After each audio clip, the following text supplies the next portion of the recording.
Welcome to the October 10th, 2022 Education Committee and Supplementary Regular Board Meeting of the Lower Merion Board of School Directors. The board believes it is in its best interest and the best interest of the students of the district to hear comments from district residents. An opportunity will be given later in the meeting for public comment, both in person and through the chat feature, which will be read by Ms. Buckman. This meeting is being live streamed and video recorded with sound for public broadcast. All participants joining via Zoom will be muted upon entry. So welcome, thank you all for coming tonight. We have one presentation on our agenda for this evening. Dr. Mameen, if you want to present Dr. McGuane. Yep. Thank you, President Klein. Good evening, everyone. This evening, it's a pleasure to be here in the fall season while we're talking about our planning for summer programs. It's exciting to be able to get out in front of this very early and present the information to the community where we provide enough opportunity for parents to prepare and more so for students to get excited. I am very proud and happy that I got to experience moving through the district this summer and seeing students at work in our summer programming. And I must say, before we get into the presentation this evening, we have a plethora of summer programs that we should be proud of, and it feels good to be able to stand before you or sit before you as a superintendent and champion these summer programs. So this evening, the presentation will be conducted by the Assistant Superintendent, Dr. Alexis McGloin, and please share this information with the community.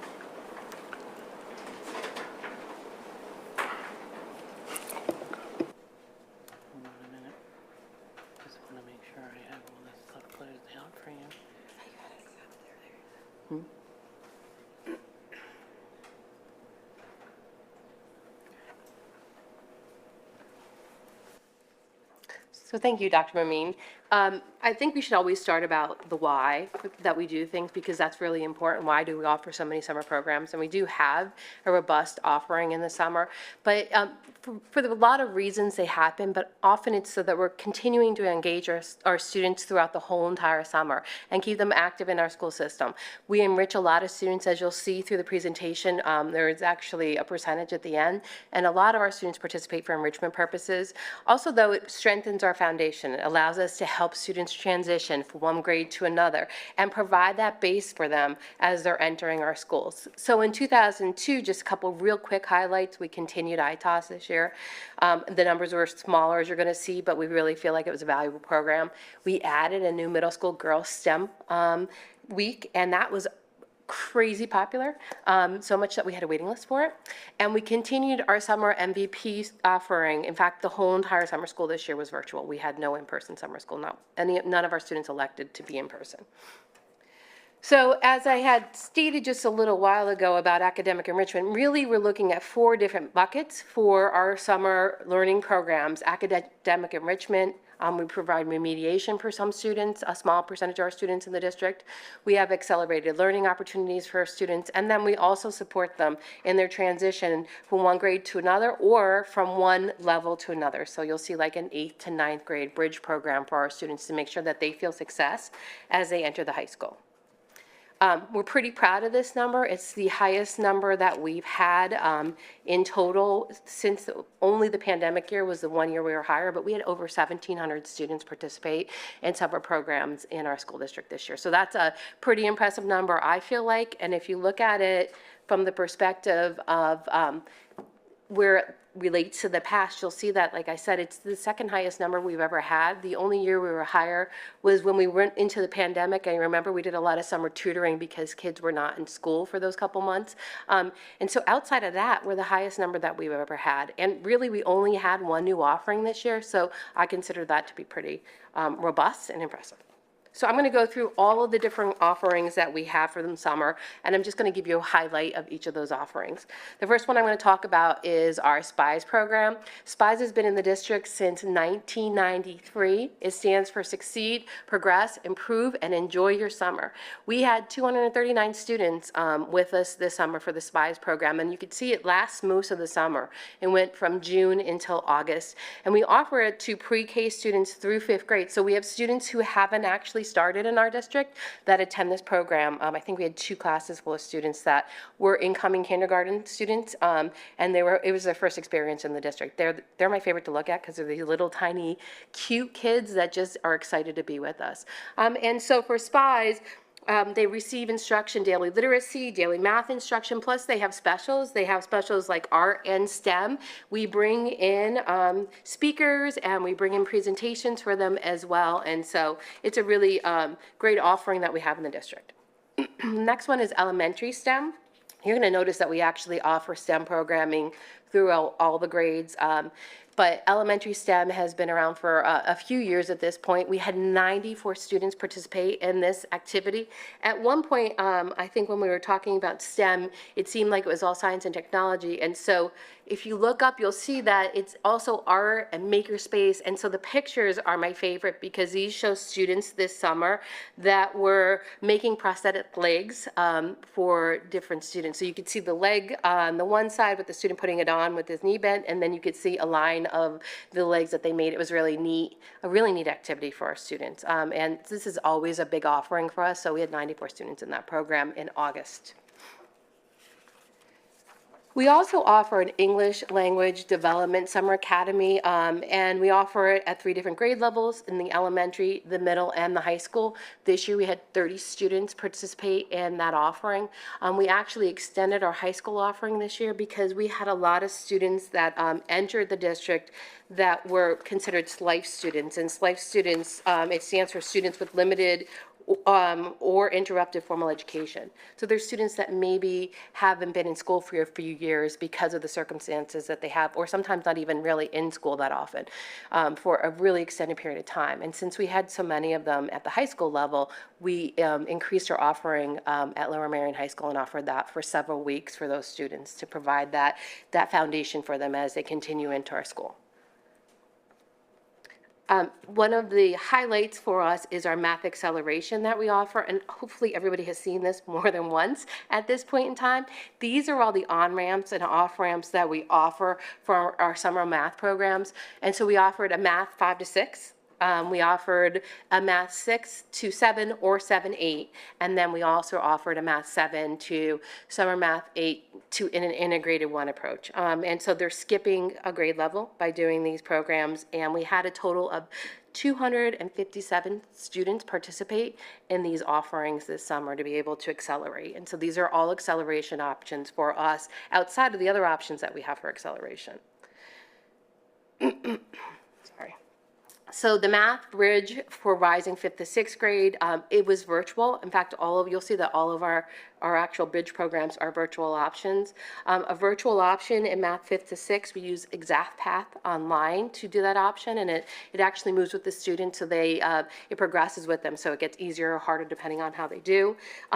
In addition to that, though, we offer in-person tutoring. So we offer it online, and then every Tuesday we invite the students in from 12 to 3 to come in and work with our tutors if they need extra assistance, just to help to provide anything that they're not getting from that online experience. We had 160 students participate in this offering. Same kind of thing happens with math 6 to 7, 8. So grade 6 students this is, and we had 53 students participate. For this, we use Savvis Realize. It's an online program portal to provide that online learning for our students. And again, we offer in-person tutoring for students that happen on Wednesdays for this group from 9 to 12. And both of those were at Bala Cynwyd Middle School. Math 8, which is for our rising 8th graders to take integrated Math 1, we had 44 students, participate in this. This is offered through MVP, our virtual academy, and we have tutors in place in person for our students to come in for this session as well. And so for every one of these sessions, even though they're online sessions, we have tutors in place for the students to come in, work through any problems they're having, get assistance to make sure that they're successful throughout their courses. And so you'll see that for grade 4 to 5 math, which is a different one, we had 97 students that were required to enroll and complete the course. Fourth grade, we offer an optional invitation one. This is in person, and we had 48 of the optional students of the 60 enroll participate and complete that. Just to give you some other context for our math acceleration courses, you'll see the students enrolled and the number of students that completed. We have a nice high number of our completion for all of these. And then we also just always like to highlight the percent of students in the group that are students of color as well. And so you'll see that for math 6, it was 37%. For math 7-8, it was 30%, and integrated was 26%. As we go up, you notice our numbers go lower and lower and lower, and that's because more students have already accelerated. And so that's why we have less students as we increase, but we want to continue to offer that option for students so that we give them as many opportunities as possible to continue to accelerate in the district. Okay, on top of that, we offer the YES Academy, which is Youth Experience in Success. It's been around for a while as well. 50 students are invited to participate in the YES Academy. It actually helps to build foundational skills for our students. It's by invitation. This year, and every year is a thematic approach to the session that's happening. So this year was crime scene investigation. It's always a really popular one. Our students really enjoy this theme. They got to work with officers from LMPD. They had the K-9 unit in, and we had Montgomery County homicide detectives as well. And so it is an integrated approach to make sure our students are getting that academic foundation, but we also make sure that we have really interesting people for them to see while they're in the session. So it's always highly enrolled and very exciting. So I had said before that our STEM, you'll notice it runs all the way through the high school. And so middle school summer STEM last year was our first year that we offered STEM at the middle school. It started in the elementary, then it went to the high school, and then last year we brought it to the middle school. And so this is our second year middle school summer STEM. We had 53 students participate. It's up a little from last year. Last year we tried to run it by like 2-week sessions. This was a 2-week session instead of like week 1 and week 2. And so the students had 2 different weeks though within that session. The first week was where they built race cars, and then they programmed them to go through an obstacle course. And then the second week was Raspberry Pi. It's a computer programming. They get the components, they put the computer together. So that was our STEM weeks that we had.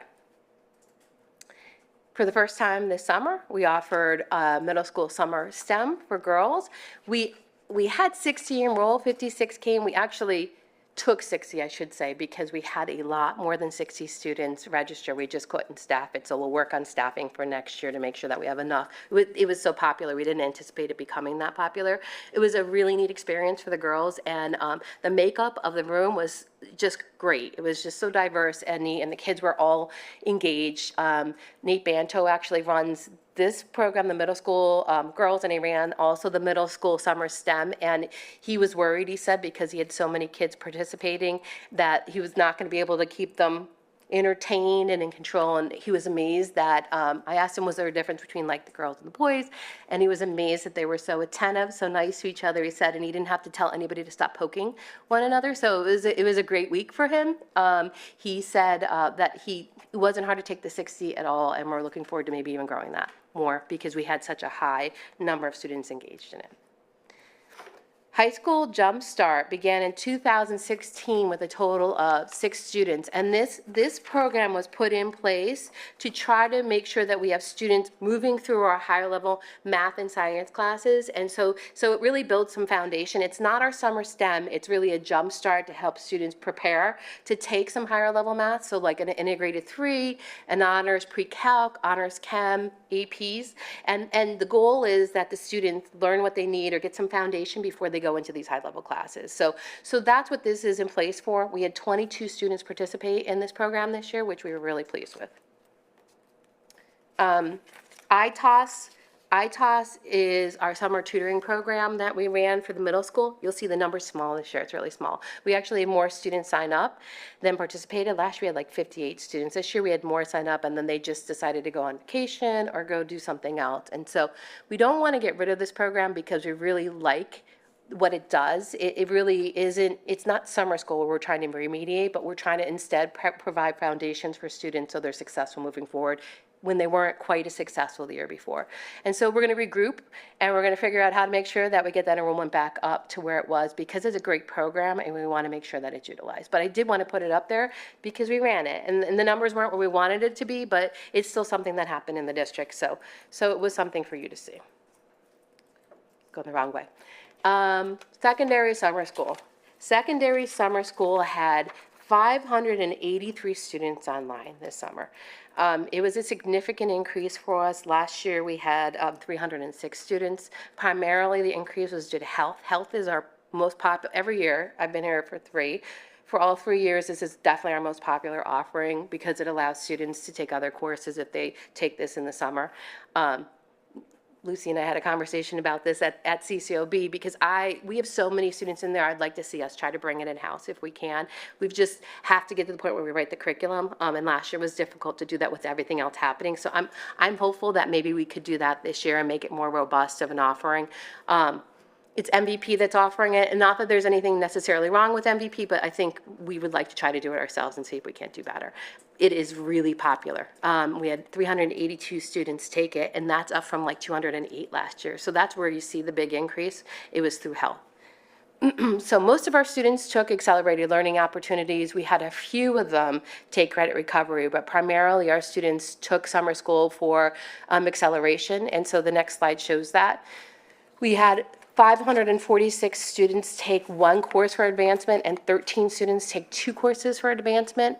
Of those, 96% of those students completed the work that they needed to advance. I think that's a really nice percentage. We only had 4% not complete. Credit recovery wasn't quite as successful. 69% pass rate. That's pretty much what we've seen the last couple years since I've been here. So it's something for us to look at and talk about. Is there a way for us to address the fact that we only had 69% of the students pass? It is a credit recovery course, and sometimes it's a little bit more difficult, but 17 students registered for 1 class and 7 students registered for 2 classes for credit recovery. High School Bridge Program. So I talked about transition, and for us, the High School Bridge Program is a transition program. It's run at both of our 2 high schools, and it's by invite only. So we invite students in and ask them to come in and help them provide a foundation for them to be successful. So I've seen them tour the schools a lot. We also give them study skills. We talk to them about how they do Gmail, and we do circles with them so that we could just acclimate them to the high school so that when they arrive the first day of school, they feel comfortable and confident with where they are. And so both of our schools offer this High School Bridge Program. 22 students this year we had in the program. Yeah, I got it right. Smart Literacy is another high school program that we offer. And this program is actually to help provide foundation for some of our students so that they're successful as well. And so we give them the reading support and independent thinking support that we feel will be help them be successful. All students in this program did their first required summer reading. Darius is great. Darius the Great is not okay. So they did that as part of this program. And then in addition to that, we talked to them about the study skills and the foundational skills that they need to be prepared for 9th grade global studies and biology. And so it really is a program that's for transition for students to make sure that they feel comfortable and confident at the high school. We had 39 students participate in this session, which is great. Am I going the right way or the wrong way? Did I do the right one? Sorry, I'm looking at the wrong screen, but okay, write-in. No, I did the literacy, right? Okay, write-in is our next program. Sorry about that. So write-in had 25 students. Students apply to participate in write-in because the students that are in write-in often are our tutors in our writing center. And so it's a really great way for us to shore up their writing skills, make sure they know how to help each other conference. They know the progress of the writing program, how you write. And so we had 25 students this year, and these students really are just high flyers, and they're helpful to all the students in our district because our writing centers are so robust, and we have hundreds of students go through it. And so these provide our tutors for that writing center. So we had 25 students in this program. I think that's a pretty robust group of offerings for our school district. So when you look at it as a total, 1,712 students participated in our summer program. And often you saw maybe more than one of these little bars in there, but I just kind of chose where it was more, it felt like it belonged more, just to give you an idea from the perspective of what percentage of our students participate in which of these buckets. And so from an academic enrichment perspective, we had about 31% of our students. Remediation was 16%. Accelerated learning opportunity was our highest group at 47%, and then we had about 6% of our students participate in that transitional time between grades or between schools. And so I think we had a good summer overall. Any questions at this point? Thank you very much, Dr. McLean. Do we have questions?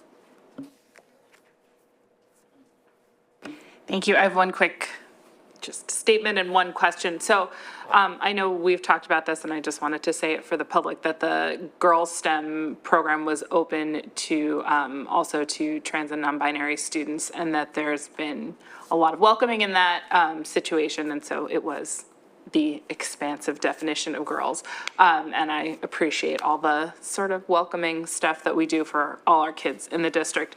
My question is about our credit advancement and credit recovery courses. Just because I'm curious, are those graded or are those pass-fail courses? They're graded, but they don't change the grade on the transcript. Well, actually, I have to answer that. I forget the answer to that question, so I need to come back and I need to answer you. And like in the board update, I don't know exactly. I know that they're graded. They're not pass-fail, but they definitely don't, like, you don't get an 80. If you get it on an 80 on that, it becomes an 80 on your transcript. So I need to get but I need to get the correct answer because I'm going to give you the wrong answer, and I don't want to do that. So I'll get back to you. I appreciate that. And if you could also include like how it factors into the GPA when you go through. Thank you. Yep. Ms. Garrison? Thank you. I think the summer programming is wonderful. I did have a question, though, and my own child participated in some of these. And slide number 14, where you have percentage enrollment students of color. I don't know what that means. Who are these students of color? What does that mean? Can we break that down? Because I don't know what it means. Sorry, it's African American, Asian, mixed race. So any of our students who don't fall in the bucket of white would be students that fall into that category. Okay, because that could be misleading. Okay. I think we should really break it down. Whatever that 37% is, it should be broken down with those additional buckets. Okay. Yeah, I can do that for you for sure. Thank you. You got it. Ms. Sotner? So dropping my child off at the summer programs, the school was completely alive. Could you just share with everybody what else goes on in the summer? I was thinking ESY, because you're looking at these programs and you're looking at all these a million things that are going on. And then there's also additional stuff that's happening too that's supporting all the kids. So everything up there is what you saw, because we also include ESY in that group. We ran our programs in 2 schools only this year. So in the past, sometimes we've done it in 3, but Lower Marion High School ran all of our high school programs. And then, now I got to remember where we put the elementary. Gladwin was the elementary. So it honestly was what you saw here was why it was bustling. We had ESY in there, we had ELD in there, we had it, so the high school had like writing and smart, and so there's a lot of students that come through those doors in the summertime for sure. Great. Yeah. I'm going to follow up on that and ask if you could explain for what extended school year is for those that might not know that. I'm going to let Kimberly Frazier do that for me. Good evening. So extended school year is for students who receive special education services. It's an annual decision that's made whether or not a student needs those services. And really what the teams are looking at is, does that particular student need additional instruction during the long break of summer on IEP goals? And so it's very individualized based on the individual student needs and what their goal areas are. Thank you. Mr. Moran? Just one clarifying question. The middle school STEM is open to both boys and girls, correct? It is. Okay. And Yes, so the middle school STEM program, we invite students to, and it's for students of color that we invite to that program. It is open to both boys and girls. And then, so we did have some girls participate in the middle school STEM weeks that, didn't participate in the Girls in STEM week. I shouldn't say this, but I'm gonna anyway. But so they did a competition. Maybe I should say. So they did a competition, and Mr. Banto was really pleased to tell me that the all girls teams won all weeks, all 3 weeks. The all girls teams won. So I'm pretty proud of that as a girl in STEM myself. So yeah. So we do. We have girls in all 3 sessions. Yep. It was their choice to decide what they wanted to do. Mr. Lee? Thank you. The summer school MVP, you talked about how popular the health class was. Could you clarify what you mean by when you say you want to bring it in-house? Does that mean the kids will have to come to the building? No, I'd rather our own staff run an online program if we have that many students participating. I think there is a lot of appeal to the online program, honestly, which is why we see our numbers being so high. But I think we can do with what we've learned the last couple of years, I feel like we're capable of running our own online program. Yeah, I just, one of the reasons why that course is so popular is because it's asynchronous. So just something to consider Yeah, when thank if you're going to take it in-house. I'm going to follow up on that. Do you envision that if there was a course developed here, that it would also be asynchronous? I believe we can run it asynchronously. I just want to look at how robust some of it is, and so we may want to do a little bit of both, meaning that we run it asynchronous, but like on this day, we want you to be on a Zoom call to have a presenter or whatever it might be. So we may want to transition to that. It just depends on what's the best way to offer it, but we could primarily run it asynchronously without a problem.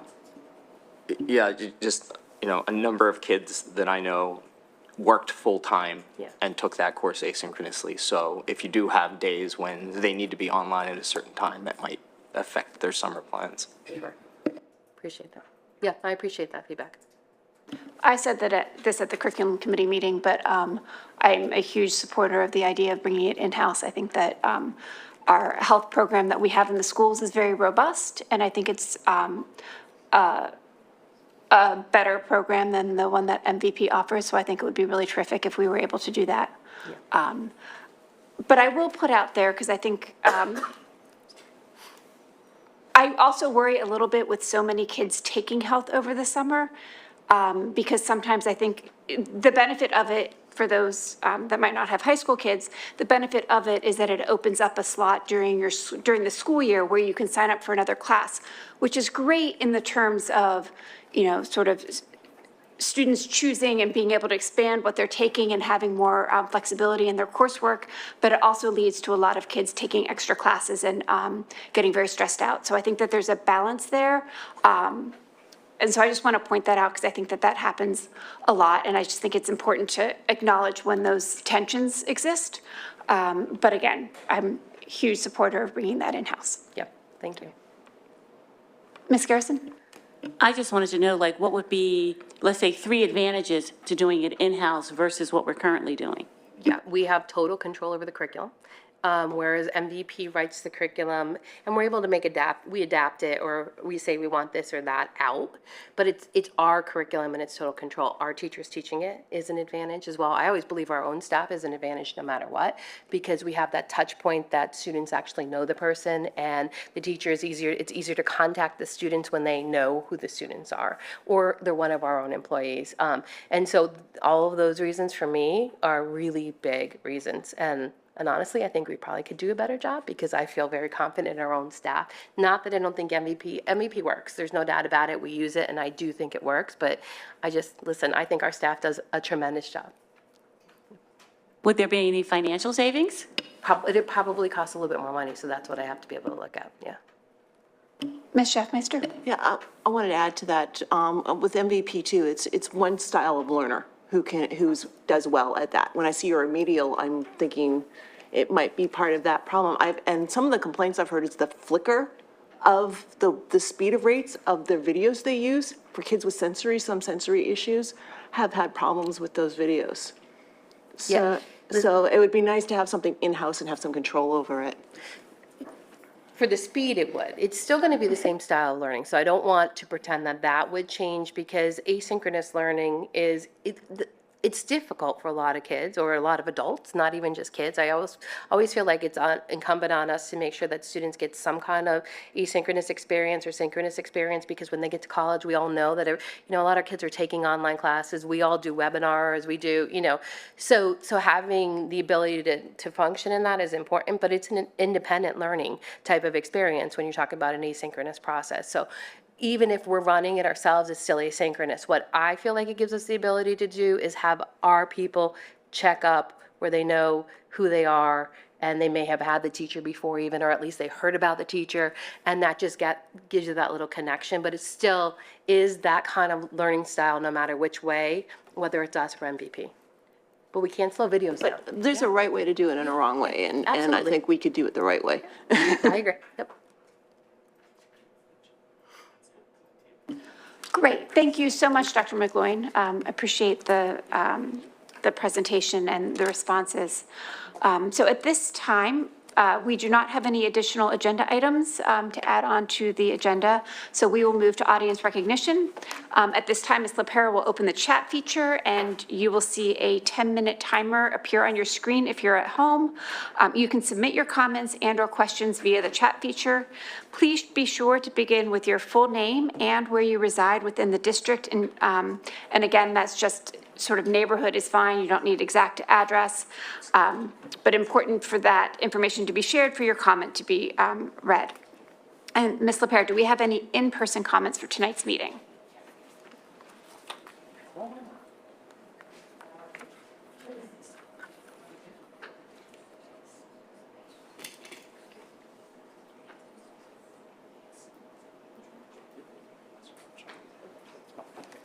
Ruth Jenkin in Wynwood. I have two questions about the summer workshops.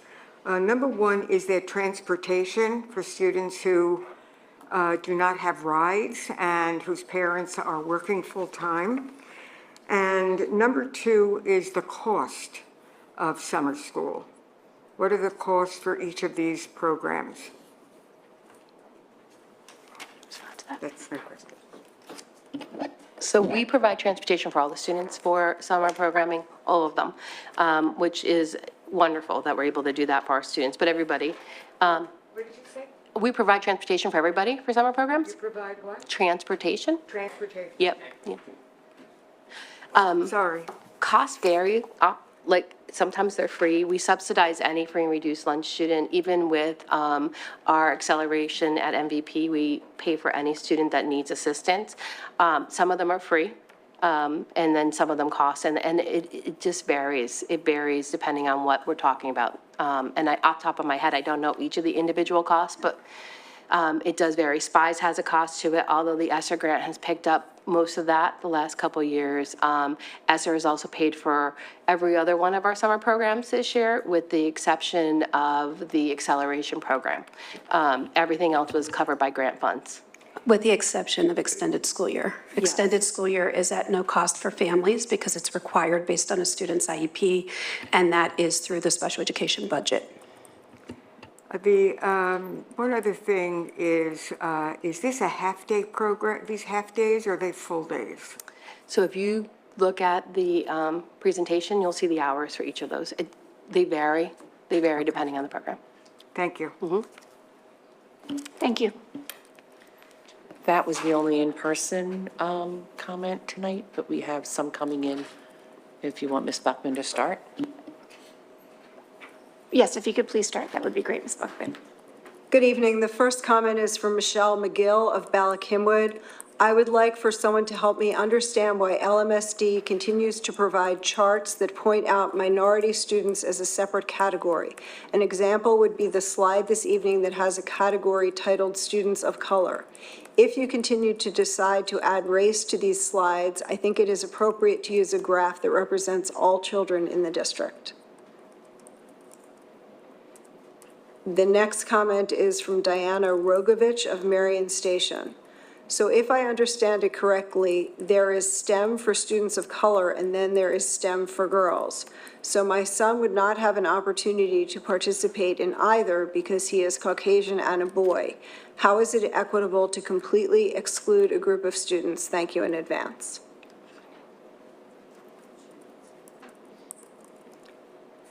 There are no more comments yet, but the timer is continuing to tick.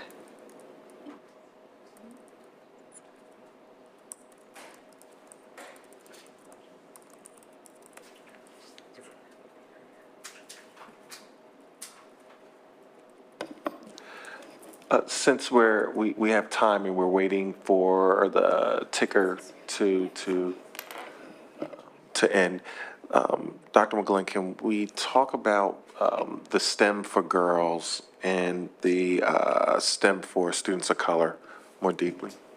So all of those programs came out of the Achievement Imperative Task Force, which is focused on, it's focused on areas that we feel are inequitable, or that we want to pay more attention to. And so this STEM program started through one of the subcommittees that we have through that program. And they decided to focus in elementary school because it's an area of need. So STEM for students that are of color, STEM for girls, it's actually just an area where we see a lot of students in those two buckets that just don't go into that area. And so the idea was to try to get more students involved in STEM. And so that's why that was the focus from an Achievement Imperative standpoint. So it started with the elementary, like I said, and we do a lot of inviting into that group.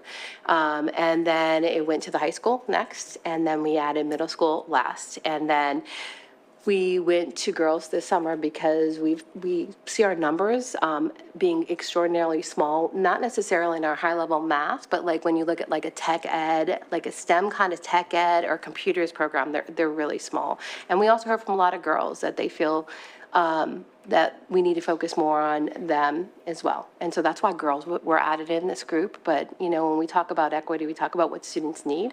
And so that's the reason that was our focus and has been. Thank you.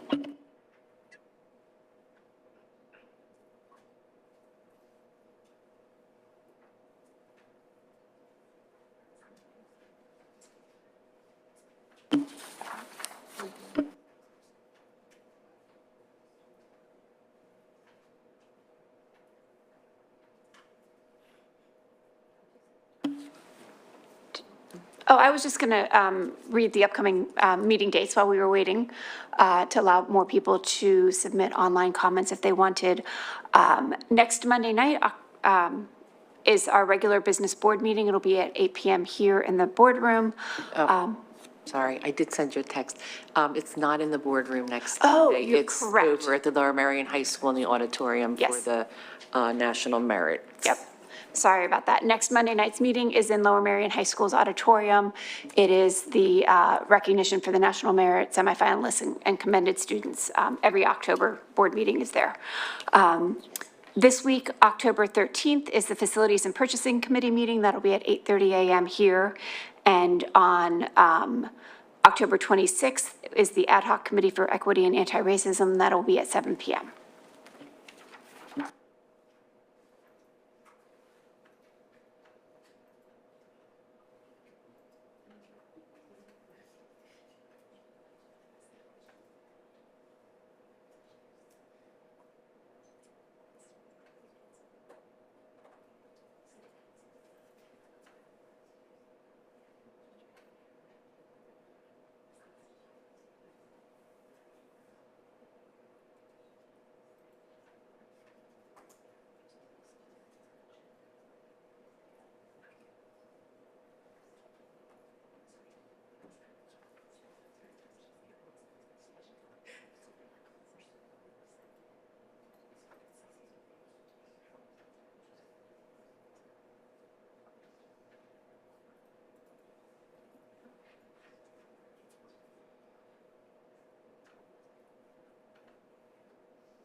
So I'll also add that tomorrow morning at 9:30 is the monthly hot topic for the Interschool Council via Zoom. And you can get information on how to join that meeting in your HSA newsletters.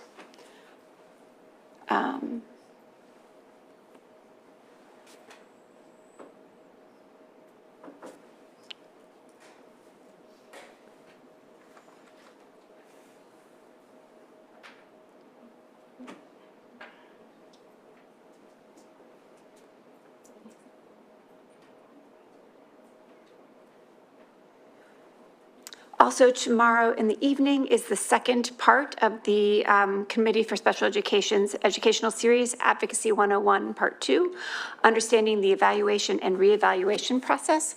That is at 7:30, also on Zoom if you want to check your school newsletters. That will be, the login information will be available there. Also, starting this week are the full-day kindergarten and start times community meetings that Dr. Mamine is holding over the next 3 weeks. You can find that information also in newsletters and on the district calendar. And there were no additional comments. Since I've done sort of some of that business piece in terms of meeting dates. Thank you all for joining us, and this meeting is adjourned. Have a good evening.